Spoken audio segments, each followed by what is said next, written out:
Kami no Mizu Shirusekai menceritakan tentang remaja SMA yang bernama Katsuragi Keima yang dimana dirinya dijuluki sebagai dewa penakluk wanita. Bagaimana enggak? Di usianya yang masih muda, dirinya sudah berhasil menaklukkan ratusan bahkan ribuan wanita cantik yang ada di dunia. Karena saking dewanya, Keima ini mendapatkan sebuah email yang dimana isi dari email itu sih intinya yakni si pengirim email ini meminta Keima untuk menaklukkan seorang wanita. Karena dirinya tidak pernah gagal dan merasa tertantang, akhirnya Keima pun menyetujui akan permintaan itu. Beberapa saat kemudian setelah Keima menyetujui akan permintaan itu, secara tiba-tiba muncul petir di atas langit dan petir itu langsung menyambar ke arah Keima berada. Bukannya mati dikarenakan tersambar oleh petir, Keima ini malah melihat seorang wanita cantik yang bernama Elsie. Secara singkat, Elsie ini merupakan seorang iblis yang ditugaskan untuk menangkap sebuah kaketama. Jadi kaketama ini adalah sebutan untuk sebuah jiwa yang lepas dari neraka atau secara sederhana yang merupakan roh jahat yang lepas dari neraka.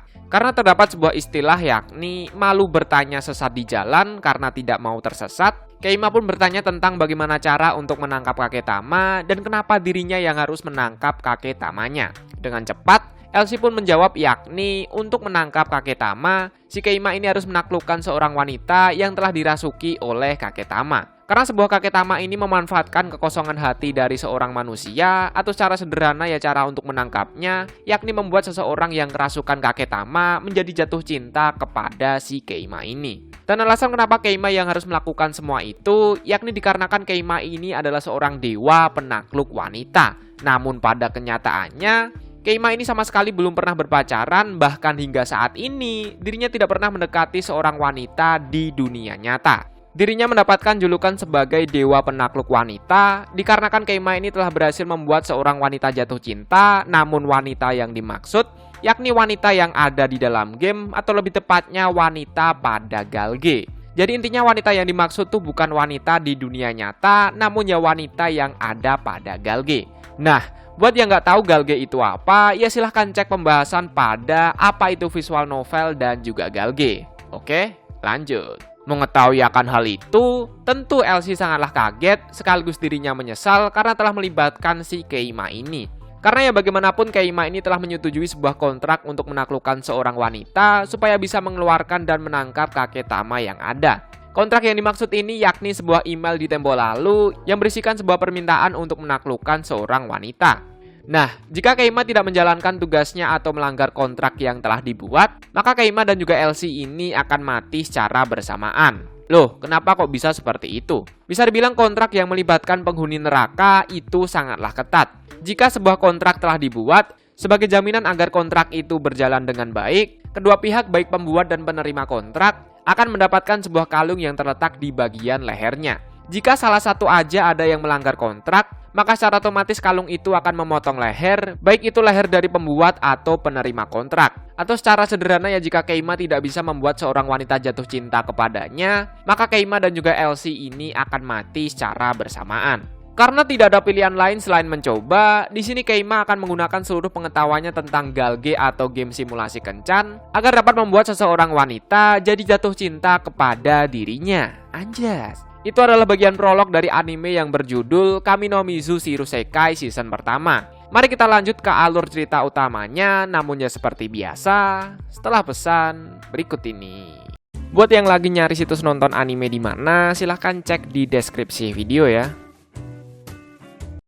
Kebetulan teman sekelasnya Keima yang bernama Ayumi secara tiba-tiba kerasukan sebuah kaketama atau roh jahat. Tentu karena kerasukan kaketama, mau tidak mau Keima ini harus membuat si Ayumi jadi jatuh cinta kepada dirinya. Sedikit gambaran mengenai karakter yang bernama Ayumi. Jadi Ayumi ini merupakan seorang wanita yang sangat ceria, jujur, suka berolahraga, dan dirinya juga bergabung pada sebuah klub lari yang ada di sekolahannya. Karena kebetulan sebentar lagi Ayumi akan mengikuti lomba lari. Setiap pulang sekolah, Ayumi selalu berlari di lapangan lari yang terletak pada sekolahannya. Menggunakan ilmu Galge-nya di hari pertama, Keima membuat spanduk yang bertuliskan "Berjuanglah Ayumi", ya intinya ngasih semangat lah. Tentu melihat akan hal itu membuat Ayumi sangatlah malu dan sangat kesal. Bahkan ceritanya si Keima ini sampai dihajar habis-habisan sama si Ayumi ini.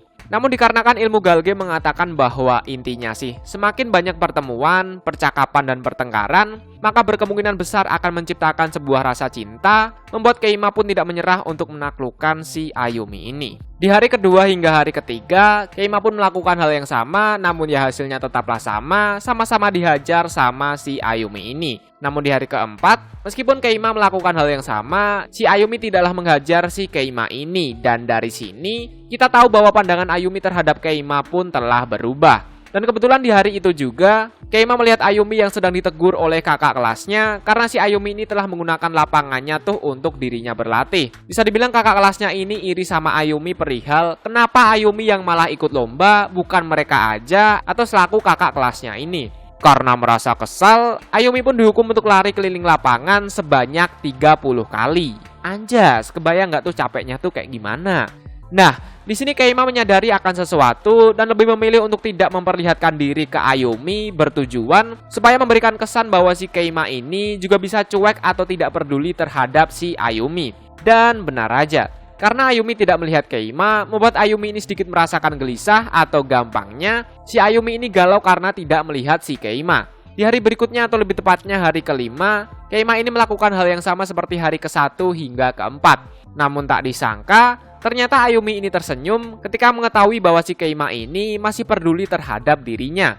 Dan di hari itu juga, entah disengaja atau tidak disengaja, ketika lari, Ayumi ini terjatuh akibat menabrak sebuah papan loncatan yang terletak di lapangan. Karena Ayumi terjatuh pada saat berlari, membuat kaki dari Ayumi ini cedera akibat terkilir, sehingga membuat Ayumi tidak bisa ikut serta dalam lomba lari yang akan diselenggarakan besok pagi.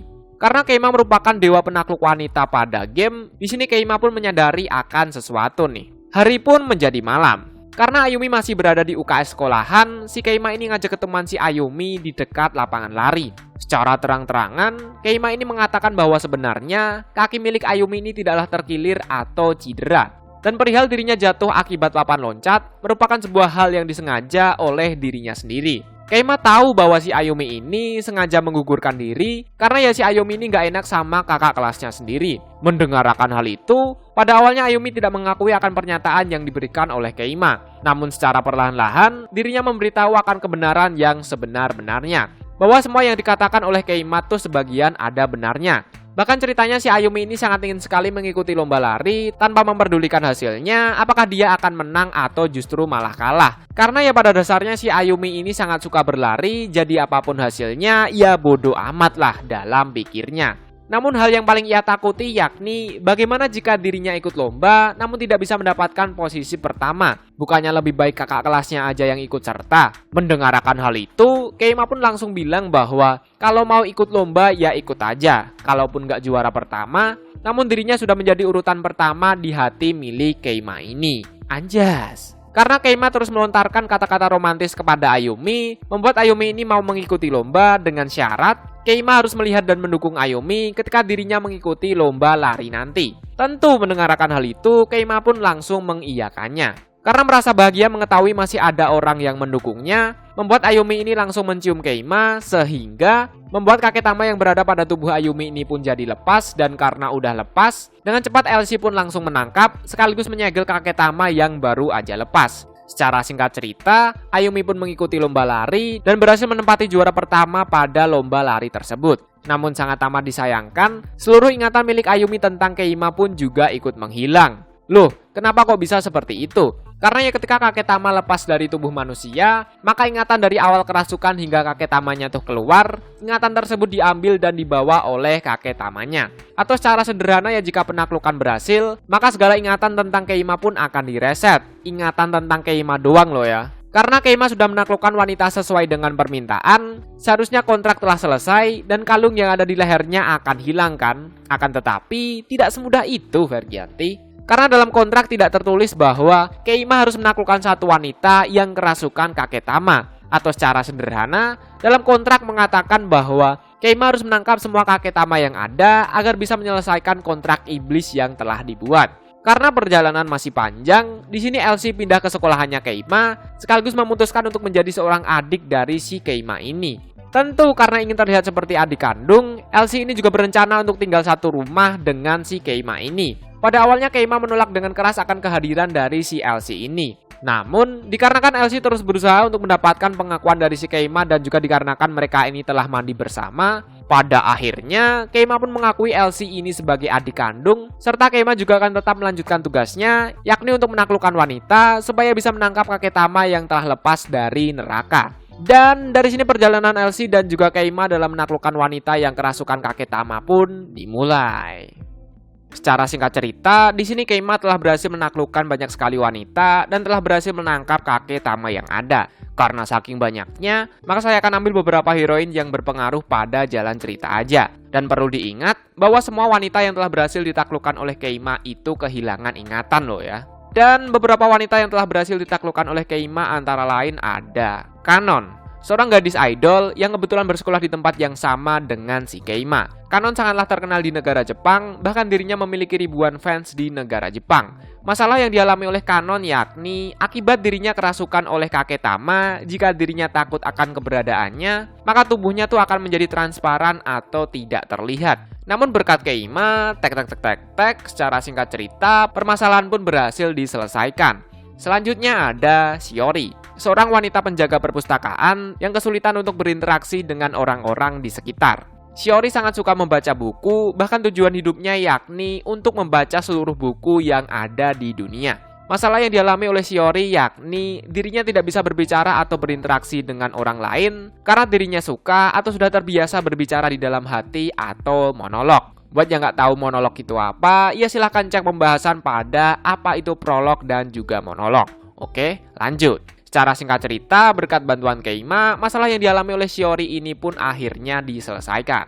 Selanjutnya ada wanita yang bernama Yui, seorang putri cantik yang berasal dari keluarga yang sangat amat kaya raya. Wah, gimana tuh? Si Yui ini merupakan seorang wanita pemalu, kurang lebih ya sama seperti Shiori atau si wanita penjaga perpustakaan. Masalah yang dialami oleh Yui yakni akibat dirinya kerasukan kakek Tama, tubuh milik Keima dan juga Yui tuh tertukar. Keima berada pada tubuh Yui, sedangkan Yui berada pada tubuh milik Keima. Ya kurang lebih sama seperti anime Kimi no Na wa. Namun secara singkat cerita, si Keima ini berhasil menaklukkan Yui meskipun dirinya menjadi seorang wanita. Maksudnya meskipun dirinya ada di tubuh seorang wanita. Selanjutnya ada Sukiyo, seorang loli atau gadis kecil yang merupakan anggota dari klub astronomi. Dirinya tidak memiliki teman manusia, namun ya meskipun begitu, dirinya memiliki teman boneka yang bernama Luna. Masalah yang dialami oleh Sukiyo yakni ketika dirinya kerasukan oleh kakek Tama, tubuh dari Sukiyo ini berubah menjadi kecil layaknya seperti boneka. Namun secara singkat cerita, Keima berhasil menaklukkan Sukiyo yang kemudian kakek Tamanya tuh keluar sehingga tubuh dari Sukiyo ini pun kembali menjadi normal. Selanjutnya ada Kurakawa Akari. Di sini Keima juga berhasil menaklukkan seorang wanita, entah dirinya tuh ilmuwan atau seorang pemulung, dan karena di sini permasalahannya juga tidak dijelaskan, makanya kita skip aja. Namun ya meskipun begitu, Kurakawa Akari ini nanti akan berpengaruh pada jalan ceritanya, jadi ya jangan sampai lupa. Selanjutnya ada Hakuwa. Meskipun Hakuwa bukanlah seorang manusia, namun Hakuwa ini juga pernah dipengaruhi oleh kakek Tama, jadi bisa dibilang ya kerasukan lah. Hakuwa ini merupakan seorang iblis sama seperti Elsie yang ditugaskan untuk menangkap sebuah kakek Tama. Sedikit gambaran, jadi Hakuwa ini merupakan iblis yang sangat pintar dan saat ini Hakuwa telah berhasil menjadi kepala bagian penangkap kakek Tama. Atau secara sederhana ya Hakuwa ini adalah seorang pemimpin lah. Namun di lapangan, dirinya sama sekali belum pernah menangkap kakek Tama satu biji pun. Hakuwa ini memiliki sifat tsundere dan juga memiliki sifat tak mau kalah dengan orang lain atau gampangnya ya gengsinan lah. Permasalahan yang dialami oleh Hakuwa yakni ketika sedang berpatroli, tidak sengaja dirinya membuat sebuah kakek Tama yang seharusnya disegel tuh menjadi lepas. Akibat dari itu, kakek Tama yang lepas tuh berkembang dengan pesat hingga pada akhirnya kakek Tama ini hampir mendapatkan kekuatannya kembali. Jadi ternyata kakek Tama ini adalah jiwa dari iblis kuno yang telah lepas dari neraka. Nah, iblis kuno ini merupakan iblis asli yang sebenar-benarnya. Dimana jika dirinya mendapatkan kekuatannya kembali atau kekuatan aslinya, maka bisa aja iblis kuno ini menghancurkan seluruh dunia yang ada. Jadi bisa disimpulkan terdapat dua fraksi iblis ya, yakni iblis kuno sebagai penjahat dan iblis modern yang berperan untuk menangkap iblis kuno atau sebuah kakek Tama. Nah, karena kakek Tama ini hampir mendapatkan kekuatan aslinya, membuat Hakuwa ini kewalahan dan hingga pada akhirnya Hakuwa ini malah yang dipengaruhi sehingga membuat Hakuwa malah yang jadi kerasukan kakek Tama. Tek tek tek tek tek, secara singkat cerita, berkat bantuan Elsie dan juga Keima, membuat Hakuwa yang tadinya kerasukan oleh kakek Tama menjadi sadar, sehingga membuat kakek Tama yang lepas itu tuh bisa disegel kembali sama Elsie dan juga Hakuwa. Oh iya, meskipun Hakuwa adalah seorang iblis, namun di sini Hakuwa malah jatuh cinta kepada si Keima ini. Dan Hakuwa ini nanti akan membantu Keima dalam melawan iblis kuno di season 3, atau lebih tepatnya pada arts kebangkitan para dewi. Selanjutnya atau yang terakhir ada Chihiro. Chihiro digambarkan dengan seorang wanita yang gampang jatuh cinta.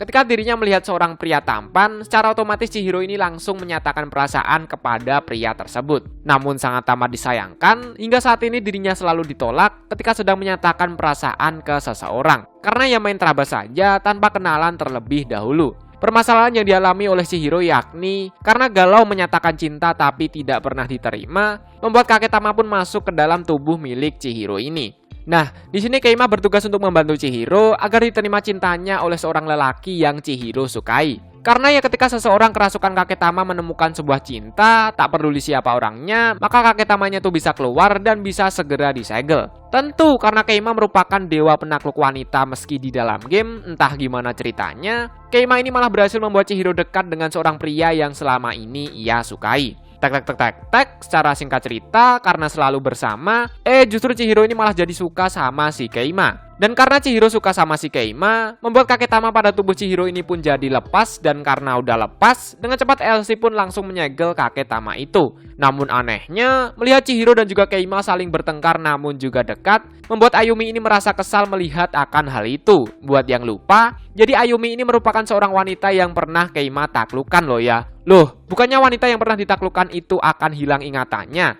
Iya, jika kakek Tamanya tuh hilang, maka seluruh ingatannya pun juga akan hilang. Akan tetapi, jika suatu entitas kembali masuk ke dalam tubuh wanita yang pernah Keima taklukkan, maka seluruh ingatan tentang Keima pun akan kembali ke wanita itu. Atau secara sederhana, ya ingatannya tuh bakal kembali seperti sedia kala. Apakah semua wanita yang pernah Keima taklukkan akan mengingat kembali tentang Keima dan akan menjadi harem dari Keima ini? Jawabannya akan kalian temukan pada season 2 yang akan kita bahas di lain kesempatan atau di kesempatan selanjutnya. Oke, mungkin itu aja pembahasan mengenai seluruh alur cerita anime Kami no Mizushi Rusekai season pertama. Bagi yang mau lihat pembahasannya dalam bentuk tulisan, bisa lihat di forum Nafas Kuda, link sudah saya taruh di deskripsi. Dari saya itu aja, sampai bertemu di kesempatan selanjutnya. Stay cool and keep calm. Akhir kata, sampai jumpa.